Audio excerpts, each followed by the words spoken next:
Salut à toutes et à tous, j'espère que vous allez bien. Aujourd'hui je vous retrouve avec une nouvelle vidéo sur les plantes, dans une nouvelle catégorie que j'aimerais mettre en place sur ma chaîne, une catégorie débat. D'ailleurs si vous ne me suivez pas encore, n'hésitez pas à vous abonner sur le bouton juste en dessous. Et dans cette nouvelle catégorie, en fait, on va essayer de répondre à des questions en ajoutant du contenu scientifique. Donc des questions que vous vous posez, que je me pose. Donc la première vidéo, je voulais la faire sur le lien avec les plantes, plantes d'intérieur et dépollution. Est-ce que les plantes favorisent vraiment à la dépollution de notre intérieur? Voilà, je ne sais pas si vous avez déjà posé cette question. Moi, c'est vrai que je trouve que c'est une thématique qui revient de plus en plus, qu'on entend dans des publicités, que les vendeurs nous disent peut-être pour faire vendre plus de plantes, un élément marketing. Moi, en tout cas, je n'avais pas de chiffres, j'avais pas vu passer d'études, donc je voulais creuser un petit peu ce sujet. Donc on va voir ça ensemble aujourd'hui. J'ai trouvé des études intéressantes que je vais vous partager. Mais avant toute chose, reprenons un peu le fonctionnement d'une plante qu'on apprend dans nos anciens cours d'SVT. Donc là, on va le reprendre simplement en prenant un exemple. Donc je me mets un petit peu la casquette de Mac Lesguy dans Egalensis pour vous expliquer tout simplement comment ça fonctionne. Via le processus de photosynthèse, notre plante peut capter des choses grâce à ses feuilles et en relâcher d'autres. Donc tout simplement, la chose que l'on connaît tous, c'est capter du CO2, donc du dioxyde de carbone. Comment la plante s'y prend? Grâce à l'effet de la lumière, en fait, elle va capter le CO2 via ses feuilles. Plus la plante d'ailleurs a de grandes feuilles, plus elle peut capter des éléments. Ensuite, en fait, elle va transformer ce CO2 grâce à ses racines, grâce à l'eau, le combo eau-lumière, elle va transformer tout ça et relâcher de l'O2, donc de l'oxygène tout simplement. Donc voilà, il y a plusieurs éléments qui peuvent être captés par la plante, on en reparlera plus tard. Et pourquoi on s'intéresse au processus de dépollution de l'air dans nos appartements? En fait, ça vient d'un constat qui est un peu alarmant, qui est que nos intérieurs sont 10 fois plus pollués que l'air extérieur. Donc je ne sais pas si vous saviez ça, en tout cas moi quand je l'ai appris ça m'a un petit peu choqué, puisque bon c'est vrai qu'à l'extérieur il y a quand même beaucoup de voitures, de circulation, des usines, et de savoir que notre intérieur, nos maisons ou nos appartements sont 10 fois plus pollués, je trouve ça un petit peu fou. En tout cas, voilà, est-ce que les plantes peuvent justement participer à cette dépollution intérieure? C'est ce qu'on va voir ensemble. Donc, une des premières études que j'ai trouvées, c'est une étude qui a été réalisée dans les années 80 par la NASA, qui voulait s'intéresser justement sur l'air de leur capsule spatiale et qui ont essayé de voir si les plantes pouvaient justement améliorer la qualité de l'air de leur capsule spatiale. Donc ils ont mis en évidence en fait la capacité de certaines plantes justement à dépolluer en fait l'air de leur capsule. Donc en fait on peut se demander comment les plantes peuvent capter des éléments en fait polluants. Et d'ailleurs on peut aussi se demander quels sont les éléments polluants qu'elles peuvent capter. Donc pourquoi l'air de chez nous est pollué? Donc ça peut être via différents facteurs. Donc on a évidemment les peintures que l'on utilise pour nos murs qui peuvent être plus ou moins toxiques. On a tous les éléments qu'on apporte nous en fait dans notre maison, c'est-à-dire l'électroménager, les micro-ondes, mais on peut également fumer. Si on fume à l'intérieur, c'est évidemment hyper toxique. On peut aussi passer des produits ménagers qui peuvent être plus ou moins toxiques. D'ailleurs, il vaut mieux utiliser des produits naturels. On en parlera dans d'autres vidéos. Et donc voilà, les produits, les bougies, de l'encens, de la fumée, enfin voilà, notre air est hyper pollué. Et comment les plantes pourraient capter en fait ça? Qu'est-ce qu'elles pourraient capter? Donc le même processus qu'on a vu au début de la vidéo, elles captent en fait par exemple le CO2. Eh bien chez nous, elles peuvent capter du benzène, donc ça c'est la substance contenue dans la fumée par exemple de cigarettes. Elles vont la capter via leurs feuilles, toujours pareil, et elles vont ensuite en fait le dégrader via leurs racines. Et tout simplement, voilà, ces différents composés volatiles vont être transformés en matière organique et seront absorbés, comme je le disais, par leurs racines. Donc ça, je trouve ça assez fou, cette capacité-là qu'ont les plantes, en fait, à changer certains éléments, à les transformer pour ensuite nous transmettre quelque chose de beaucoup plus sain. Donc c'est prouvé, les plantes peuvent justement améliorer la qualité de l'air. Mais bon, je suis allée un petit peu plus loin parce que bon, la capsule de la NASA c'est intéressant, mais à l'échelle de notre intérieur, qu'est-ce qu'il en est? Et donc là, j'ai trouvé du coup une autre étude, cette fois-ci de l'ADEME, donc l'Agence de l'environnement et de la maîtrise des énergies, qui a réalisé un test cette fois-ci grandeur nature.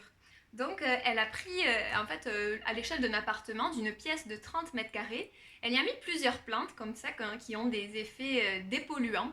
Donc pour les plantes dépolluantes, je vais vous en citer quelques-unes ici pour avoir une image. Donc on a des philodendrons, on peut avoir du pothos, donc cette plante-là. Je vous en ai déjà parlé dans une vidéo. Le pothos, c'est vraiment une super plante, facile à entretenir. Et donc, elle a des capacités dépolluantes. Donc, par exemple, celle-ci, voilà, comme je vous disais tout à l'heure, elle peut absorber le benzène contenu dans les fumées. Donc, hop, selon les plantes, voilà, on a différentes capacités à dépolluer. Par exemple, les cactés, si on prend l'exemple de l'aloe vera, va lui absorber plusieurs choses. Il peut absorber les ondes, tout ce qui est cactus, voilà, va être surtout les ondes électromagnétiques. Mais l'aloe vera aussi, voilà, il peut absorber toutes les composés volatiles émis par les bougies, l'encens. Donc il va venir transformer tout ça.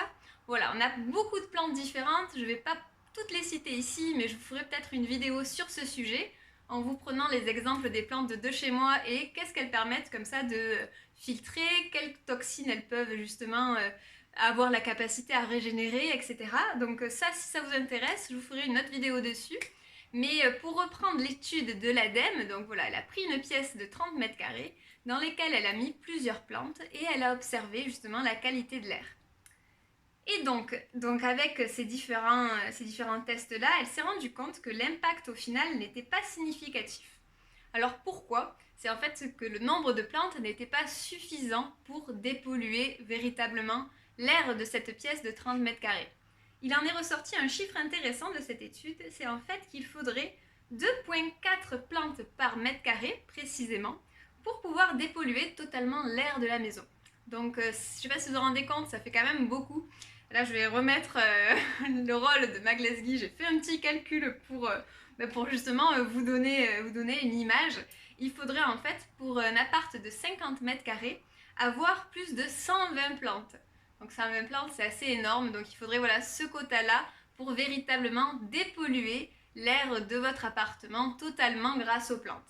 Donc il y a d'autres moyens évidemment de dépolluer l'air, on conseille d'aérer évidemment, d'utiliser voilà, des produits moins toxiques et avoir des plantes, on a vu que ça a aidé. On peut avoir voilà, les plantes qui participent à la dépollution de votre air, mais pas que, voilà, pour répondre à la question de départ, oui, elles participent à la dépollution de votre air, mais c'est pas à 100%.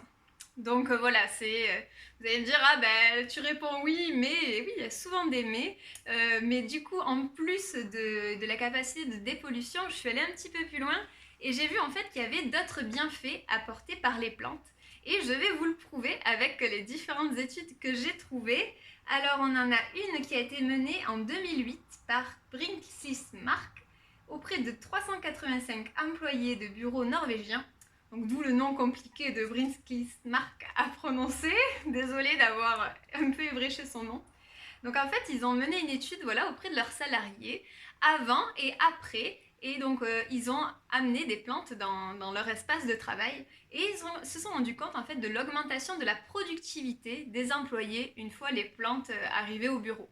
Donc ça, je trouve ça super en fait. Le fait qu'il y ait des plantes augmente la productivité, mais pas seulement. Il y a eu une baisse des arrêts maladie. Alors ça, je trouve ça fou. En fait, le fait qu'il y ait des plantes a participé à améliorer l'état de santé des salariés, en tout cas à baisser le nombre d'arrêts maladie. Et cette étude, je l'ai corrélée avec une autre étude qui a été également menée en Norvège. L'étude, c'est aussi compliqué ça, Fjeld, je vous la mettrai en dessous le nom, Fjeld, dans un service de radiologie, donc dans un hôpital norvégien. Donc en fait, les salariés ont mis plusieurs plantes dans leur bureau, auprès des fenêtres, par terre, sur le sol. Et ils ont en fait évalué l'impact de ces plantes-là. Donc pour ça, ils ont réalisé un questionnaire auprès de leurs salariés. Donc c'est un questionnaire mixte, hein, autant pour les hommes que pour les femmes. Et ils se sont rendus compte que suite à l'implantation de plantes dans leurs locaux, ils ont eu une baisse des symptômes de toux et une meilleure régulation de l'air. Donc voilà, se fait le lien un peu avec l'étude précédente qui est, en fait, s'il y a eu moins d'arrêts maladie, c'est que les plantes participent justement à une meilleure régulation de l'air. Ça baisse En fait, tous les petits maux qu'on peut avoir, les rhumes, les toux, les maux de gorge, grâce aux plantes, en fait, on a une amélioration de notre qualité de vie. Et ça, je trouve ça vraiment super que ces deux études-là mettent en avant ce côté.